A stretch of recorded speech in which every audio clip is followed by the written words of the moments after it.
Hi hello అండి. ఈరోజు చాలా సింపుల్గా చేసుకునే చికెన్ పకోడీ.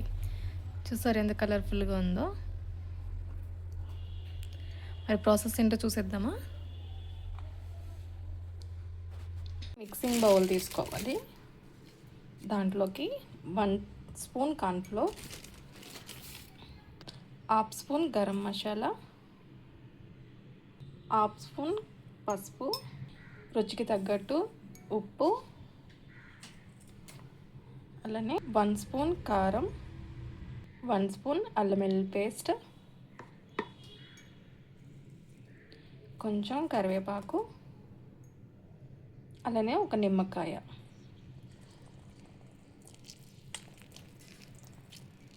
ఇవన్నీ ఒకసారి ఫస్ట్ బాగా మిక్స్ చేసేసుకుందాం అన్నీ. ఇది ఇలా మిక్స్ అయిన తర్వాత దీంట్లోకి 1 స్పూన్ ఆయిల్ వేస్తున్నాను. ఈ ఆయిల్ కూడా దీంట్లో మిక్స్ చేసేసుకోవాలి. ఆయిల్ వేసిన తర్వాత పేస్ట్ అంతా ఇలా స్మూత్గా రెడీ అవుతుంది. ఇప్పుడు దీంట్లో మనం చికెన్ వేసుకొని మిక్స్ చేసుకోవాలి. శుభ్రం చేసుకున్న ఒక హాఫ్ కిలో చికెన్ తీసుకుని మసాలా అంతా దీనికి ప్రిపేర్ చేసుకుందాం. కడిగిన చికెన్ అంతా దీంట్లో వేసుకుందాం. దీన్నంతా బాగా ఇదంతా పట్టేటట్టు మిక్స్ చేసేసుకుందాం. ఇదిగోండి, చికెన్ అంతా ఇలా మొత్తం మసాలా అంతా పట్టించేసి ఒక హాఫ్ అన్ అవర్ టైం ఉంది అనుకుంటే ఒక గంట పక్కన పెట్టేసుకోండి. మంచిగా మసాలాలన్నీ దీనికి అన్నీ మంచిగా పడతాయి. ఉప్పు కారం అన్నీ సరిపోతాయి. ఎవరైనా కొంచెం కారం ఎక్కువ తినే వాళ్ళు ఉంటే కొంచెం కారం వేసుకోవచ్చు. ఓకేనండి, దీన్ని పక్కన పెట్టుకున్నాం. తర్వాత ఫ్రై చేసుకోవచ్చు. చికెన్ అయితే బయట తీసి పెట్టుకున్నాము. అలానే కడాయి పెట్టుకొని ఆయిల్ హీట్ చేసుకుందాం. ఆయిల్ హీట్ అయ్యింది. చికెన్ వేసుకుందాం. బోన్తో ఉంది కాబట్టి కొంచెం మంట మీడియం పెట్టుకొని దీన్ని ఫ్రై చేసుకోవాలి.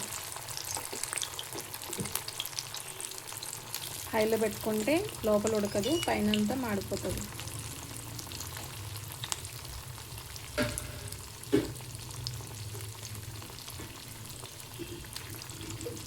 అన్నీ వేసుకున్నాం కదా, 2 నిమిషాలు అలా వదిలేసిన తర్వాత ఇప్పుడు ఒకసారి టర్న్ చేసుకోవాలి. మసాలా అంతా పట్టుకొని గట్టిగా అయింది కదా మసాలా అంతా. ఇప్పుడు దీన్ని తిరగ వేసుకోవాలి. అలానే సిమ్లోనే ఉంచుకోవాలి.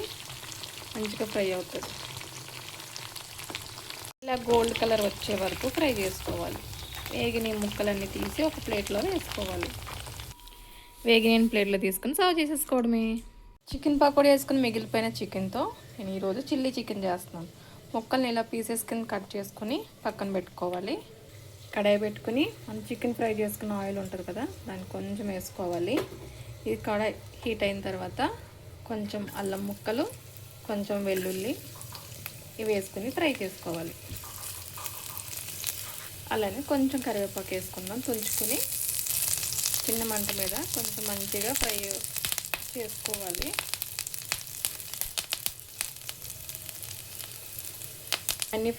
ఇవన్నీ ఫ్రై అయిపోయినాయి కదా. ఇప్పుడు దీంట్లో చిల్లీ వేసుకోవాలి. నేను ఒక 2 తీసుకున్నాను. 2 చిల్లీలు తీసుకుని దీంట్లో వేసుకున్నాను. సాస్ కట్ చేశాను. ఈ కారం ఇంకొంచెం ఎక్కువ కావాలనుకుంటే ఇంకో 2 వేసుకోండి. చిల్లీస్ ఎగిపోయినాయి చూసారా, ఇలా పైన వైట్ వస్తే ఎగిపోయినట్టే. మరి ఎక్కువ వేయించకూడదు. దీంట్లోకి ఒక చిన్న ఉల్లిపాయ వేసుకుంటున్నాను, సన్నగా చీల్చుకున్నది. ఇది కూడా కాస్త ఫ్రై అవ్వాలి. ఉల్లిపాయలు మగ్గిపోయినాయి. దీంట్లో కొంచెం రెడ్ చిల్లీ సాస్ వేసుకున్నాను. కొంచెం వెనిగర్, కొంచెం గ్రీన్ చిల్లీ, కొంచెం సోయా సాస్. ఇవన్నీ కొంచెం ఫ్రై చేసుకొని దీంట్లో కొంచెం వాటర్ వేసుకోవాలి. దీంట్లో కొంచెం వాటర్ వేసుకొని ఆ సాస్లన్నీ కొంచెం ఉడకాలన్నమాట.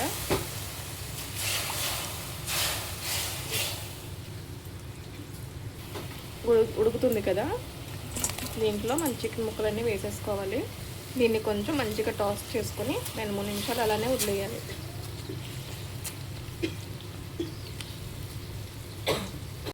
చికెన్ చూడండి, సాసెస్ అన్నీ పట్టుకుని డ్రై అయిపోయింది కదా. ఇప్పుడు స్టవ్ ఆపేసుకొని సర్వ్ చేసేసుకోవచ్చు. ఇది వేడిగా చిల్లీ చికెన్ రెడీ అయిపోయింది. కారం కారంగా స్పైసీగా చూసారా, చాలా అంటే చాలా బాగుంది. ఇలా చేసుకుంటే సింపుల్గా భలే ఉంటుంది. మీరు ఎప్పుడైనా ట్రై చేశారా? ట్రై చేస్తే కామెంట్ చేయండి. ట్రై చేయకపోతే ఒకసారి తప్పకుండా ట్రై చేసి చూడండి. లైక్ చేయండి, షేర్ చేయండి, కామెంట్ చేయండి ఫ్రెండ్స్ ప్లీజ్.